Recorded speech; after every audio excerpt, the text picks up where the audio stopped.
Baik, Assalamualaikum warahmatullahi wabarakatuh. Perkenalkan nama saya Ilham Tifian dengan NPM 2201 2010 031. Baik, di sini saya akan menjelaskan tentang penelitian saya terkait mata kuliah analisis multivariat untuk mencari linear regresi berganda. Di sini eh, saya melakukan penelitian terkait pengaruh pengalaman penggunaan aplikasi lalu chatbot dalam melayani pelanggan, dan fitur promosi terhadap kepuasan pelanggan pada platform e-commerce Tokopedia. Jadi di sini setiap masing-masing variabel kita sudah menyiapkan beberapa pertanyaan, yang mana pertanyaannya tentunya berkaitan dengan setiap variabel itu. Contohnya seperti dalam pengalaman penggunaan aplikasi, kita melihat bagaimana kecepatan softwarenya, bagaimana tampilan antarmukanya, apakah disukai pelanggan dan lain-lain. Terus untuk variabel yang keduanya yaitu tentang chatbot dalam melayani pelanggan, apakah chatbot ini fiturnya sangat membantu, dan lalu apakah chatbot ini jawabannya sesuai dengan yang diharapkan oleh customer. Terus selanjutnya fitur promosi, apakah fitur-fitur promosi ini relevan dengan para customernya, apakah fitur promosi ini sangat membantu, dan lain-lain. Lalu setelah itu kita mendapatkan variabel Y, yaitu variabel di 004 tadi.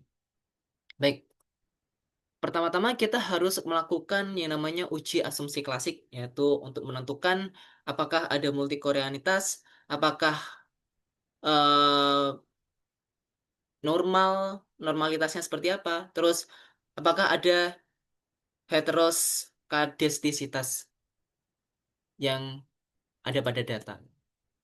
Untuk pertama-tama caranya kita melihat ke analyze, terus kita lihat ke regresi linear, terus selanjutnya ini kita sudah masukkan data-datanya.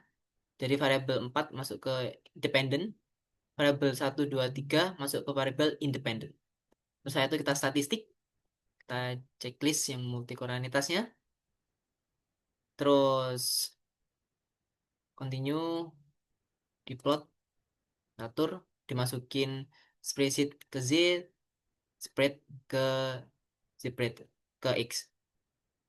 Kita checklist semua, continue, terus save, kita checklist yang understand this. Oke, terus udah selesai kita oke. Next, bentar. Oke, baik. Terus lanjut kita melakukan uji selanjutnya, yaitu untuk menentukan normalitasnya tadi menggunakan nih ke parameter test legacy nih sampel Kolmogorov. Kita masukkan yang understands residual. Terus kita oke, oke baik. Di sini saya sudah mempunyai hasil pengerjaan tadi dari regresi. Baik, kita harus melihat yang namanya bagaimana sih dari data ini apakah uji normalitasnya sudah lolos. Kita melihat pada bagian yang terakhir sendiri, yaitu one sample Kolmogorov Smirnov test. Kita melihat pada bagian signifikannya. Di sini tertera bahwa signifikannya yaitu adalah sejumlah 0,505. Di sini eh, ketika nilainya lebih dari 0,05, itu dikatakan data kita terdistribusi secara normal. Jadi untuk uji normalitasnya, penelitian kita ini udah lolos uji normalitas.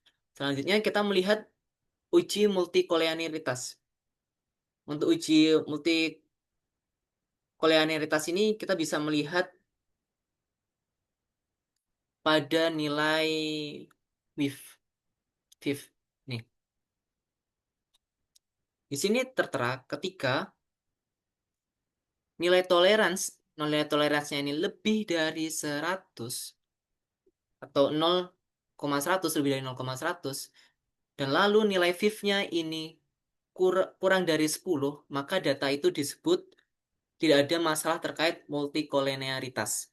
Seperti yang kita ketahui bahwa di data kita ini, bahwa variabel satu yaitu tentang penggunaan chatbot, terus variabel 2 terkait fitur promosi, dan variabel 3 terkait layanan pelanggan, di sini tidak ada permasalahan terhadap multikolonialitas karena kan yang pertama nilai toleransinya lebih dari 0,100.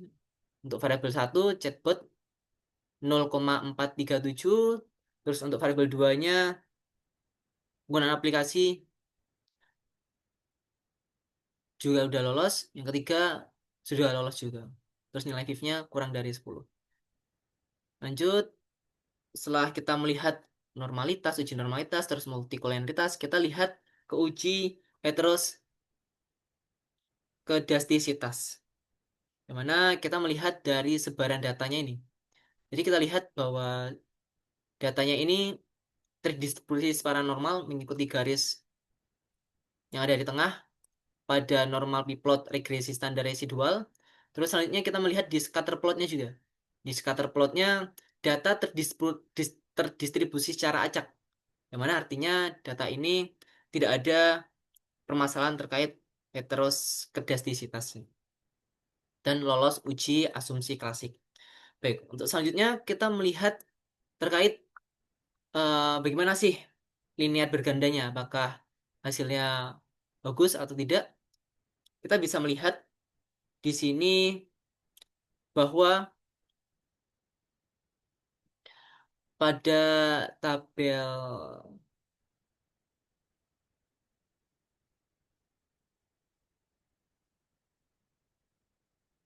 pada uji T-nya.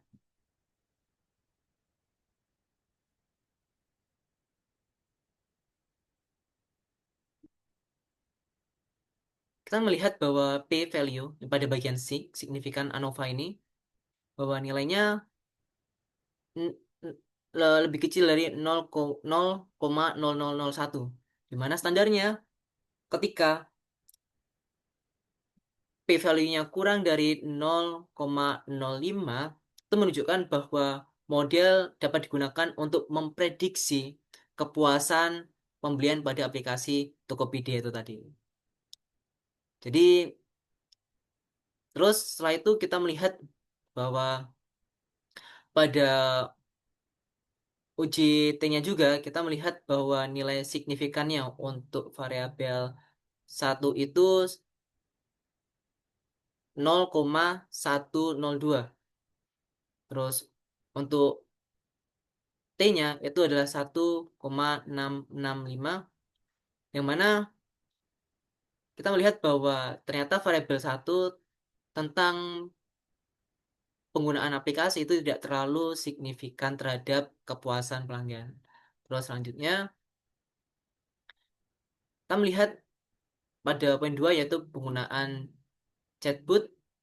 Wah, ternyata penggunaan chatbot itu nilainya adalah 0,003. Nilainya kurang dari 0,05. Berarti di mana mayoritas sekarang anak muda sangat terbantu dengan adanya chatbot itu tadi. Terus yang selanjutnya, yang terakhir yaitu adalah promosi. Di mana di angka promosi variabel ketiga itu nilainya adalah 0,047. Yang mana variabel ini juga signifikan terhadap kepuasan pelanggan dalam eh, memakai aplikasi Tokopedia. Baik. Jadi setelah kita melakukan uji semua ini, kita mendapatkan hasil bahwa